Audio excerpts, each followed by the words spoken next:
Strbac from Imperial College, and he's going to talk about decarbonisation, reform of energy market and regulatory framework. Yeah, thanks very much, Colin. Very pleased to be here to share with you some fundamental analysis which we carried out, which is being used to inform government and regulatory bodies and in the UK Climate Change Committee of Europe in terms of how we are going to move to lower carbon system in a cost-effective way. This is a trilemma which we are all know about, the security, environmental impact and costs. And just to make straight point that in terms of actual challenge of decarbonizing energy systems, as I say, engineers can do much bigger magic than making CO2 zero energy system. We sent mankind to the moon 50 years ago. This is all about the costs. It's not about the feasibility. We can do it, but the question is what costs, and this is where the big issues are, because the cost, if we don't do this in a smart way, is going to be massive. This is just a sketch of the UK Climate Change Committee targets, UK targets. So we want to, the energy system needs to decarbonize significantly. Now there is given the recent evidence about difficulties in decarbonizing other sectors such as aviation and so forth, we now want to go to zero carbon on energy system by 2050. That's the UK government emerging position. And as I say, how do we get there is the core question. And one of the core aspects is to do with the flexibility. And as Andrew mentioned, in terms of we've got we are entering into digitalized world, and the control is critically important. So we just to mention that in the past, when we worked with government and European Commission, so they would give us scenarios as to how the system might develop. But several years ago, it was established the costs of different technologies, nuclear, wind, CCS, PV, what the costs are. And then we said, forget that for your scenarios, let's look at what is the right answer. This is just an example for the UK PLC. If I know what the cost of nuclear, wind, solar is, what is the optimal portfolio which would deliver the carbon target at the minimum cost? And what turned out to be the case, that this is very driven by flexibility, and this is just what the flexibility. This is just an option. Demand side response. I mentioned this flexible generation, network technology, storage, and also we need to move on into different world and how we secure the supply. But the fundamental message from this was that flexibility was massively influential in terms of what the portfolio of generation is. Just look at these in here. This is PV, wind, nuclear, and CCS. So if there is no flexibility, this is just a case study. There is no flexibility. If we want to be in 2035 with a carbon target of nearly 50 grams per kilowatt hour, if there is no flexibility, model says, look at this, model says build nuclear and CCS, don't do wind and solar, although their costs are half of nuclear and CCS. And that's to do with the fact that to make proper use of that, we would need to build 3 times more in broad terms, because we're going to be wasting huge amounts. Once you got flexibility, this is 25%, 50%, 70%, 100%. You can see that when you got flexibility in here, small amount of flexibility would kick out the CCS. This is obviously driven by the input data. And then solar and wind are coming. You can see in here is increasing massively. And we'll discuss, I'll mention this later on, that once you go to very low carbon, you need to have firm low carbon generation. It doesn't matter what the cost of wind is, you need to build quite a lot of nukes, because the firm low carbon generation is critical if you're going to go to very zero carbon, very near, but we'll discuss that later. But what this is showing, that and also what this modeling demonstrates, that this system in here is about £6 billion cheaper than this one in here per year. And that's why flexibility is critical in here. And this is just to give you where the savings are. So this is this £8 billion savings. So this is OPEX, which means we are not burning gas in the gas plant and CCS, because we can make use of renewables, wind and solar.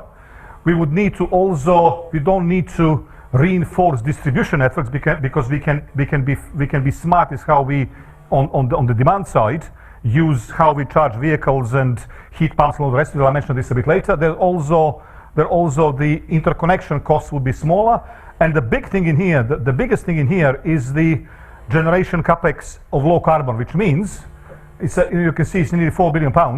So 50% of the savings is by building less low carbon generation, less nuclear and CCS and wind, while meeting the carbon target.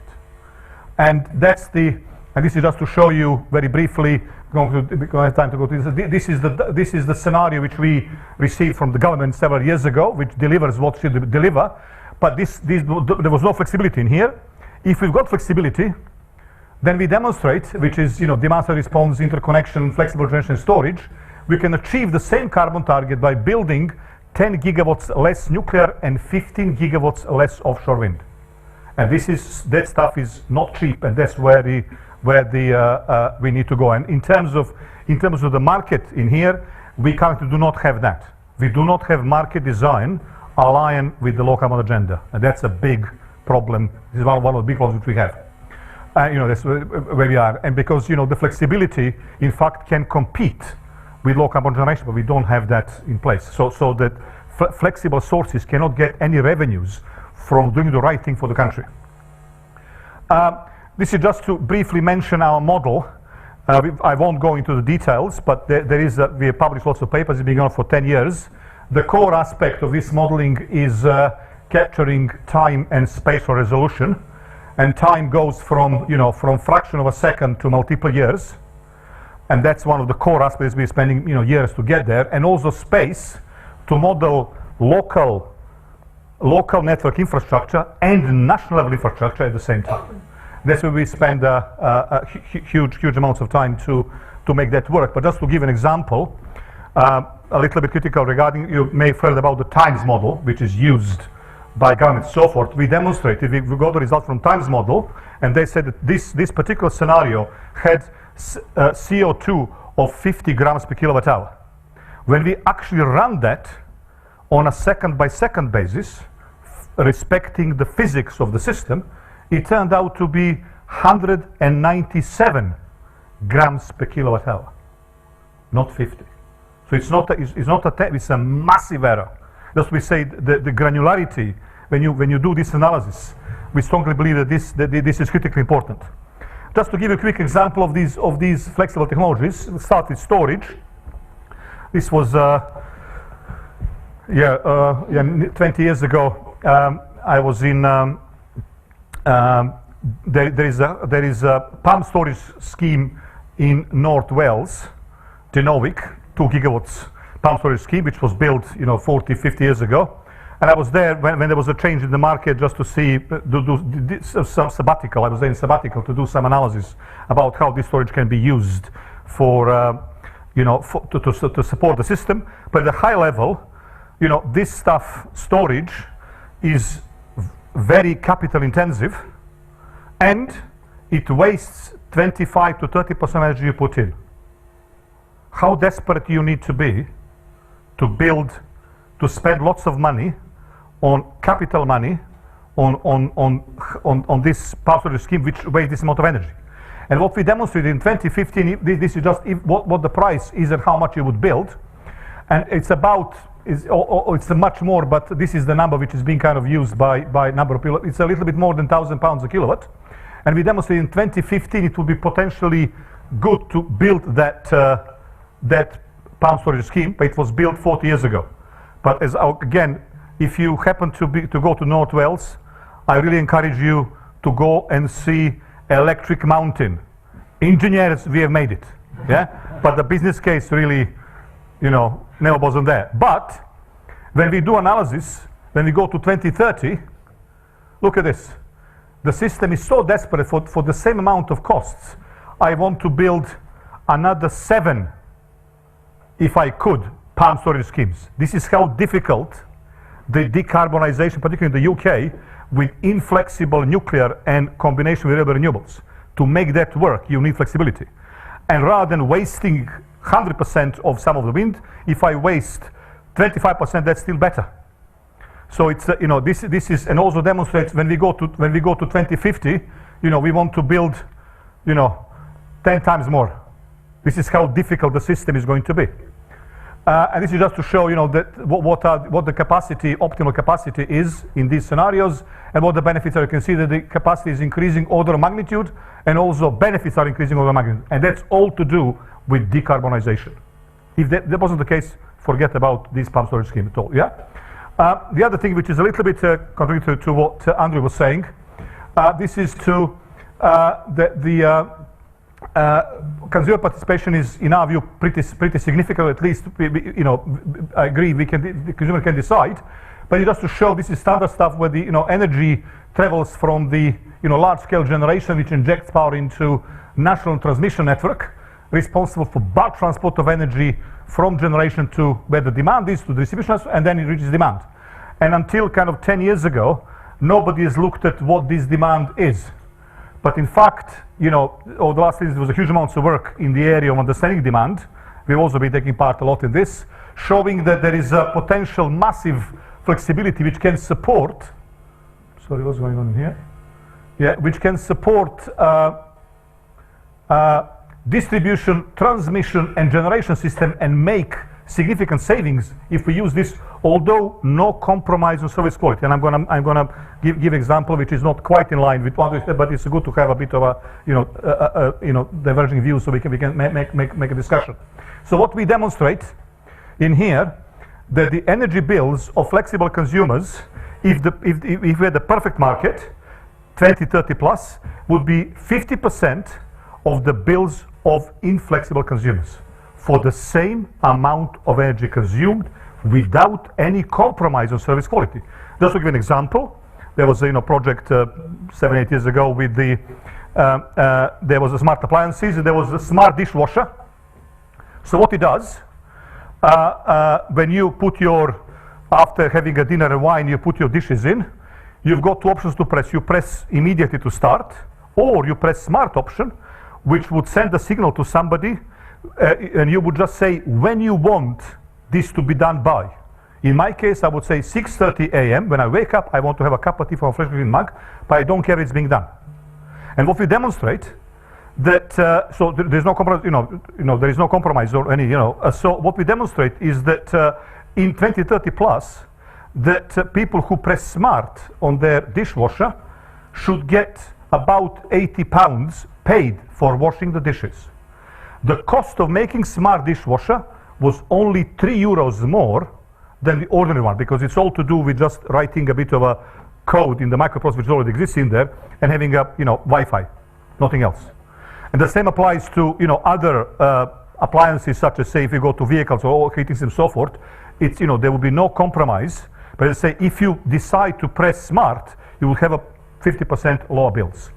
And what we think is what we we disagree, but what we're saying here, that given this potential of these massive benefits, that we need to give opportunity to consumers to respond. And if they can't be bothered, no problem. Bills are going to be massive, and that's the answer. If the consumer can do that, that's okay. But we think that we need to give a choice to them, because what we demonstrate here, that the consumers, by making choices, should drive development. That's the whole point of the market. Yeah, we make a choice, and that's how it develops. If you can't be bothered, no problem. We can, as I say, but given decarbonization target, the overall cost would nearly double of the system. Also, flexible generation. Just to give another example where the problem with the market is that this is just again UK case. There was a few years ago proposition to install a new combustion gas turbine, but what we analyzed, how flexible this should be. And you may know that GE has developed now very flexible CCGTs, but nobody has bought them yet. And we demonstrate in here that the benefit, this is about, in the UK, it's about 800 pounds a kilowatt. You would build about 6-7 gigawatts if this was if you align the objectives of the society with the objectives of the investors, which is where the market is. And the reason is here. So this is the change in the outputs of generators if I change one old CCGT, which is inflexible, with a flexible one. So what the flexible one does, look, it's in here, I'm going to run more wind and nuclear, is going to increase the output, because I'm not going to curtail them, which is the whole point of decarbonization, to increase outputs of low carbon generation. And also, in fact, look at this, that also, in fact, these inflexible CCGT is going to run more. And that's all to do with the flexibility, helps you to enable inflexible stuff to run more effectively. But this new CCGT, which is about 20% more expensive, is going to produce less energy because it's got a minimum stable generation much lower. It can go quicker on the system, so actually it's going to be used less. So when we discuss this with investors, they say, so what Imperial team is telling us, that I should pay more for new CCGT in order to earn less, because the market is all about energy, not about flexibility. Not earn pounds, but TWH. You might be earning more money, right? No. If the market recognizes flexibility, you should be making more money, definitely. But the market is currently all about how much energy you produced, and that's the wrong thing. We demonstrate here that, in fact, this plant, given the present market, would get less money if it's operated in an optimal way, which is nonsense. Yeah, and that's where the market needs to happen to make that work. This is a little bit, again, there is a huge amount of interest now in the UK and in other places around the electrification of transport sector. And this is just an example where we demonstrate what would be the CO2 emissions of the electric vehicles. Of course, it would depend what is the CO2 when you charge them. Yeah, if you charge them with the coal-fired power station, that may not do the right thing. So if it's kind of business as usual, when you come, you charge whenever you want, and we've got a huge amounts of data from the Department of Transport. We demonstrate this will be about, here, say 26.7 grams of CO2 per kilometer, which is still, the cars emissions are 120 grams, the petrol one, so it's still better. But if we do smart charging, we charge them overnight, for example, when demand is low, so we don't run as much as gas plants. So you can see in here it reduces about 5 times. But if they also provide vehicle to grid service, which is in here in the UK, particularly is to do with the frequency regulation. If we lose a big generator, if the cars which are plugged could inject power for 5 minutes only, the overall CO2 emissions in here would be smaller than if I didn't have any vehicles. That fundamentally means that the vehicle to grid, if I've got this, fundamentally means that the vehicles, if do this job, they should get paid for being charged and running the vehicles, which is, again, we don't have that concept. So this is a little bit in the UK, because the island position and also this combination of nuclear renewables is pretty important. But it's showing that if we had a but currently nobody would do this because there is no revenues in markets. I won't go through this because I've got regarding this, just to mention this one, regarding this particularly use of these new technologies to provide frequency response. And this is a bit of technical stuff. There is a big issue around reduction of system inertia. For example, when wind and solar do not produce any inertia, so when we got lots output from them, and demand is low, you would have a small number of rotating plant, which means inertia will be low. And if we lose a big generator, then the frequency, we could have a blackout, because the frequency drop is going to be very, very fast because there is no inertia in the system. But what is also important, there was this thermostatic load, which is kind of fridges doing the job, which is great stuff. But what currently we've got, and this is all, again, around the world, you've got these services of different sources. They are completely done on a separate, in a silo basis. So naturally we would buy frequency response, they would buy reserve, they would buy energy, balancing. So, but there is no link between the two. But for example, with this demand side, what is happening is that if you use some of this demand side, there will be load recovery. You would reduce them at some point, but you would, your fridge is going to then run a bit longer because your beer is getting warm, and then you would need to schedule a bit more secondary reserves. And this is just showing that if you ignore that, you would pay this much, but if you do correctly, you would do this much. Currently, the markets do not reflect the actual benefits and costs of different technologies. This is just, there is synergies and conflicts between these technologies. Just a little example to show that, storage, can compete with interconnection or with flexible generation. This is just showing, assuming different high costs and low costs of storage. These are various benefits. How much you would build if you get only storage, and if it was a high cost, I'm going to build, this much. I'm going to have about benefits. I'm going to build 8 gigawatts with these benefits. If the costs are low, I'm going to be 19 gigawatts.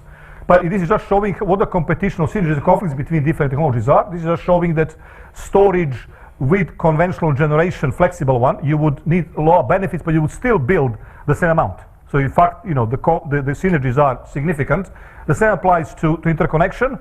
But if we've got the demand side response, then this is showing that there is a pretty big competition between demand side response and storage.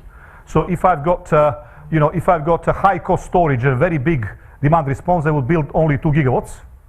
But if the low cost, I'm still going to be 11, which is you can see in here. So there is a bit of a competition, but still it is lots of synergies between the two. All of this stuff, which we which mentioned, it's increasing the complexity of system operation, and that's something which, in our view, has not been fully recognized by regulatory framework and the policy. This is just a sketch of the kind of the UK system north to south. But what is going now? We've got a huge amounts of potentially flexible, smart technologies which can help us to make better use of the assets which we have, so that we are relying. These are special protection schemes and phase shifting transformers, but also lots of resources to control the distribution network. And the key issue here is we need to shift regarding the network standards from redundancy in assets, for security supply, to intelligence. And that is something which is getting there in the UK. I think is potentially leading this area, but still not being implemented. I'll mention to you, we have done some work in this area with government. But there is also, given that the resources are moving from the transmission to distribution, that there is a significant need for coordination between these areas, which is currently, these historically been operated in silos. And that's where the big thing, we need to have this. But the complexity, you can see the complexity of system operation is increasing massively, and currently regulatory and commercial framework, in my view, do not recognize how the complexity of the system operation would increase. And that's where these £8 billion savings, they come from much more smarter control. But the smarter control, is not relying on the redundancy in assets, but actually having a real-time control of that, which is going to make the system operation much more complex. And that's where the big issues are. And also there is a massive interest in, how can you trust smart when it comes to security supply. And in broad terms, system operators are quite conservative, which is they keep the lights on. And there is a huge amount of need to understand what are the risks. And that's something which we, but also other colleagues, have been doing lots of work. And that's very, very important area as to how we can make sure that there is no compromise on service quality. Now, this is just to show you a case study which we carried out, again, to inform government about how important is this interaction between transmission and distribution in 2030. This is just to show one particular case study. If we use distributed resources to do distribution network management only, what the benefits would be. If we ignore distribution and do transmission, or if we do whole system. We do this in a coordinated fashion. This is just to show again that coordination in here would have a major role to play. And that's where the big issues are currently, how we are going to manage the balance between local and national level objectives. And this is something which needs to be done. I'll mention this, and that's again, market regulatory framework are not really set up to facilitate this trade. This is just a little case study. This is the kind of the link or the conflict synergies between local and national level. Imagine, don't look at the graph. Imagine that wind is blowing very hard, and then you potentially want to increase demand if you can. But if you increase demand, you may burn the local wires. You may overload them. And so where is the balance? And this is just demonstrating, for example, the case when if there is not enough flexibility in the UK system, if we didn't build these flexible generation and interconnection doesn't grow, then being able to use the local resources to support national level will be very useful. And what is demonstrated in here, that in fact, I'll be making these savings, building less low carbon generation and operating costs, but I would need to actually reinforce the local wires. So it may be actually good if don't have flexibility at national level, dig the roads, put the local wires in so that the resources at the local level can support national objectives, which is achieving the low carbon target at the minimum costs. Yeah, this is a bit probably a bit difficult, but there is a big project in the UK called Power Potential, which is using in southeast of England, using local resources at the distribution level to provide the technical voltage support at the transmission system, because lots of generators at the transmission level have decommissioned in this area, so you cannot actually control the volts. And we are part of this. We are doing analysis of this in terms of technical, but also informing the market. And at a high level, this is the kind of you've got these what's called virtual power plants, which is behind each of these is massive distribution network. And the question is, how do you use those resources which are in here, the small ones, you can see a number of them, so that you can manage this and manage the transmission as well. And what we, for example, demonstrate, one of the important aspects, although I won't go to the next slide, is that that smart control carried out in the distribution network can make savings to transmission network. But when we talk, this is a bit of a joke when we discuss this with, internally with colleagues. So, because this is the national grid and the UK power network. So UK power network people, so you're telling us that we should complicate our life massively to do this smart control in order for national grid to make money, not us. Yeah. So this is again that the market regulatory framework are not there to make sure that this is actually done in a correct way, so that the synergies and conflicts between the two are properly analyzed. I won't go to again. This is just the other element is to do with the again intelligence and smart control, and that's to do with the fundamental design of the network design standards. This is just a sketch of a substation. We've got a 30 megawatts each of the transformers, and demand is 30 megawatts. This is called N-1. So if the one transformer fail, no problem, the other one is in there, I can supply the load. But if the demand increases, what we currently do, we are going to put a new transformer, but potentially if there was a generator in here, can you maybe rely on that? Or if there was a storage, or if a demand side. So how we are going to compare these solutions? And this is something which we are being carried out, and other colleagues as well, analysis to provide evidence to, and this is now getting on board, which is really, really very reassuring, so that the network planners could use this fundamental review, could actually have got a methodology which would enable them to compare these solutions on a level playing field. And that is something which is critically important for going forward to make this cost-effective transition. But also tell you these standards, these standards, being developed, 1950s and 60s, and they are still in broad terms across the globe. Yeah, and a few years before we started this work, so I had a massive difficulty explaining, convincing my youngest daughter that the world did exist even before iPad and iPhone were invented, and she couldn't contemplate that world. But we got the standards from 1960s. Yeah, so there is a massive change to be there. And again, what is missing at the high level is where the challenge is to align the objectives of the investors and businesses with the objectives of society. That's the whole point of the market. Yeah, but we got, as you saw, I was just showing you where the gaps are. This is again regarding the transmission network. Again, this is just an example study. You may know that we operate kind of nearly N-2 standard, which means that we can lose any two lines. We don't need to do it. We can continue drinking coffee. There's no need for any, because we've got a redundancy in assets. This is just to show you that, given that there's some wind in here, that we demonstrated what the cost, what the value of lost load, which is currently used in the UK 70,000 pounds per megawatt hour, which is the cost to consumers if you don't give them the energy. We understand here what is the value of lost load should be which would justify the present security standards. Look at this, it's not 17,000 pounds, it's 3 million. So we are off the scale. Yeah? We should drive these assets harder, but also with the smart control, there will be no compromise on service quality. But that's again, we need to have a proper incentive. That's where the system operator incentives, complexity is going to increase, and they need to really receive significant results to be able to make that happen. This is just again regarding the investments in different technologies.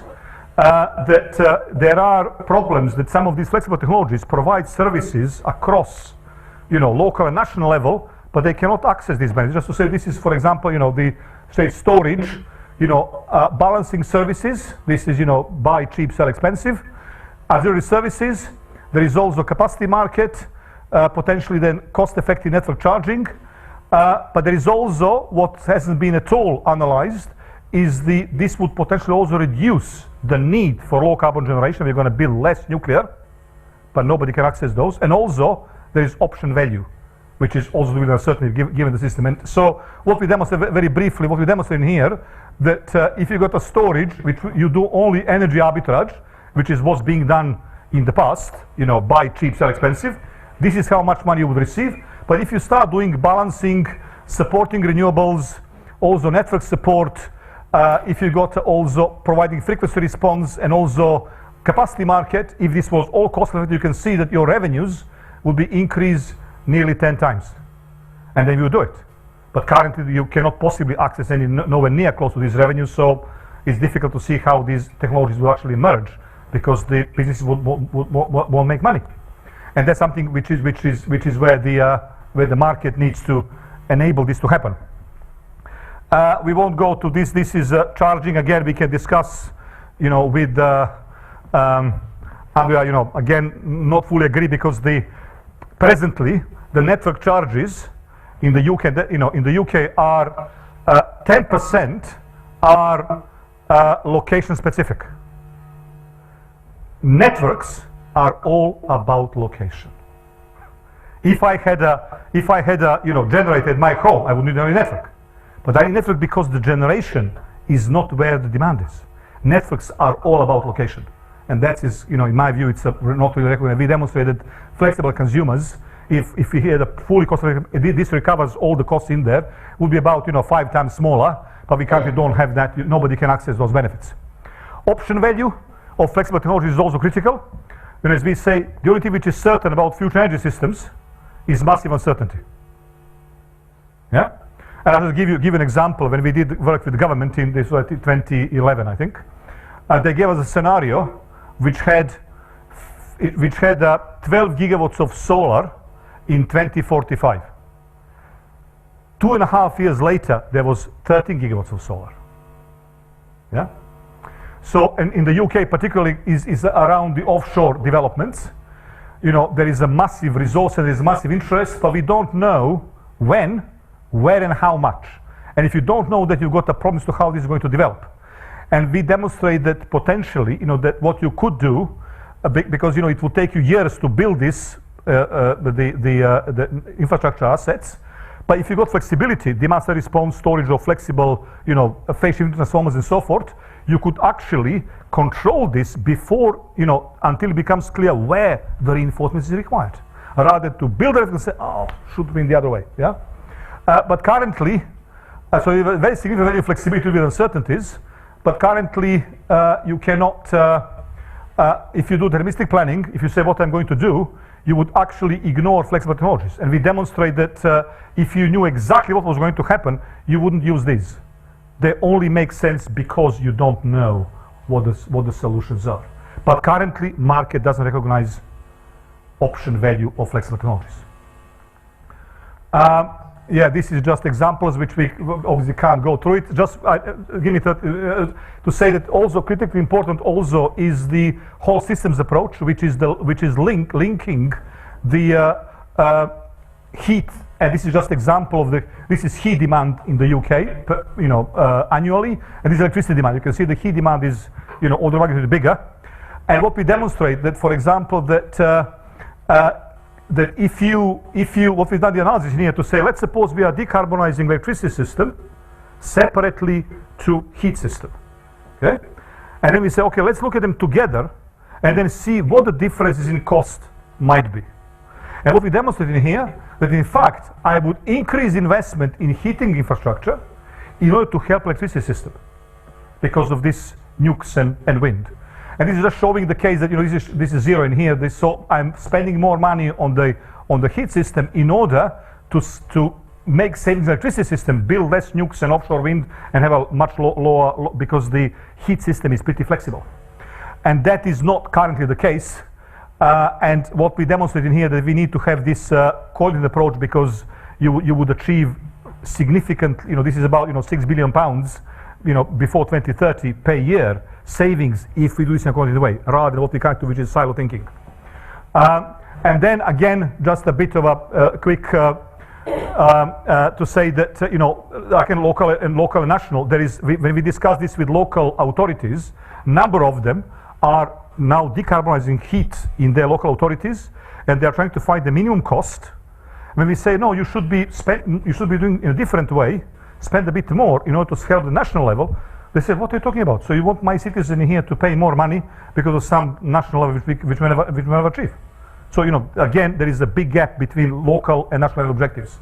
It's just to show that if we've got this is again, if you've got integrated system, you can see in here I build much more wind than solar. If I decouple system, I'm going to build much more nuclear. And this system is, as I say, 6 billion pounds cheaper. So this is again interaction between gas and electricity, which is also critically demonstrated. This is critically important going forward. But I need to shut up now. This is also hydrogen. Maybe I just this is European system. There are also massive issues. We've got a member state centric approach everywhere rather than pre-European wide, and the cost of that is more than 300 billion will be wasted because we've got that approach. But we can discuss that. I can give you an example that UK is in fact the most pro-European member state in this context. But we can discuss that later. And this is what the kind of the key message which I want to say regarding the markets is just to show you the cost of the present market. We've got about 23 billion is energy, and this is services. In 2030, this is going to halve the energy cost because we're going to have nukes and wind and solar. They're zero marginal cost. But the cost of balancing and management of the system would increase more than 20 times. But we are currently here. We've got energy market is the focus. Everything is about what the cost of energy is. We've got a bit of spending money on the CFDs, which is renewables and capacity. And what we demonstrate going forward, that the energy, as also Andrew mentioned, energy costs are going to go down because renewables have zero marginal cost here. But the investment will be massive. Also, we demonstrate capacity would be significant here. System services and also including the proper network charging will be massive. So at present, we just to say we are currently here, and the present, we need to have a radical change to actually make this system, which is not focused on energy only, but on flexibility. And these are the. But I need to stop. This is already apologies. But these are just the kind of the topics. Which we need to make sure there are massive issues in there. This is again aligning the objectives of the market design with the low carbon agenda. Also centralized, decentralized, moving into that world. Cost-effective, ancillary services market. Also this complexity of system operation is massive. Option value, whole system thinking, interaction between energy vectors we demonstrate is critically important. Standards need to change. And also given, didn't go to the details, but we demonstrate there is no clear vision or clear pathway as to how we are going to achieve the carbon target in terms of different pathways. Are you going to do hydrogen or electricity and so forth? We demonstrate the costs are in fact not too far away from each other, so we need actually massive demonstration to understand what that is, to understand pros and cons, because we demonstrate if you change assumptions, the whole thing changes massively. Thank you very much. Sorry. So you made the job of Nemesis very easy. There was so much information that I have a list of 18 to 20 questions. In the interest of time, well, I left it over here. My wife always now wants to have a new phone every 2 years, and the fridge no longer lasts for 30 years. You're talking about CCGT, new devices coming in. What do you think is going to be the period for recapture of those costs in the future? So people making investments now have to recapture their costs much more quickly than in the past. We used to have 40 years. Now, what do you think of that? Well, let me give you an example of this dishwasher which I mentioned. What some of the suppliers, for example, said that if we go to this world where this is all cost reflected, they will buy this smart dishwasher, for example, and give it to fuel poor. So they have more appliances. If they press smart on this, after 4 years, everybody is making money. So but if we had a proper market design, you would have a potentially much better. But on the other side, we also need to have also this longer term vision, and we need to move again. I didn't go to these details, from this incremental thinking to strategic thinking, where we're actually going, what we want to achieve. Thank you. So with you showed a lot of incremental improvements, right, by doing various things. But if you have a system model, if you take all of those together, I mean, some of those will interact, right? So Yeah, I show some of this. Yeah. So in the end, if you add them all up, all of them, you wouldn't get the added benefit of everything, right? Yeah, but what we have demonstrated, for example, there are uncertainties for the overall benefit of doing the whole system. Yeah, but there is also, I didn't manage to show this in here, but I've got slides which is to illustrate this. Given the uncertainties, for example, for storage, you've got that the costs could go down like this or a bit low, yeah? And also demand response, so forth. And we did analysis with government. The question was what they should do now, given uncertainties. And the answer was, do a little bit of everything. That was the biggest, least worst, the biggest regret was do nothing, wait and see. So we have time for just one or two quick questions if people have a pressing question. Dick O'Neill. Yeah. What gives you the incentive to press the smart button? I couldn't hear. Why are you incentivized to press the smart button on your dishwasher? What is it? No, if you press smart, if everything works, you should get £80 for washing your dishes. That's all. So it gets recorded somewhere that you pressed. If it's properly done, yeah. You just press, and then somebody would set your dishwasher to do it 2 a.m. to 3 a.m. or something. Yeah, that's what. Yeah. And you promise to check or a credit on your bill. No, this is if this work, that will be the value of it. And we say, given the value of this, we should be asked. And if we can't be bothered, we want to press standard option, no problem. You won't get any money. Your bill is going to increase 50%, but that's you have made the decision. Yeah, we're sort of intruding into our coffee time, but you'll be around for the rest of the morning, yes. Goran, so people can talk to them about that. Sorry, I thought it was hour, but sorry, it was. That's okay. No, it's fine. It was a very comprehensive talk. Thank you very much. So Thank you, Goran.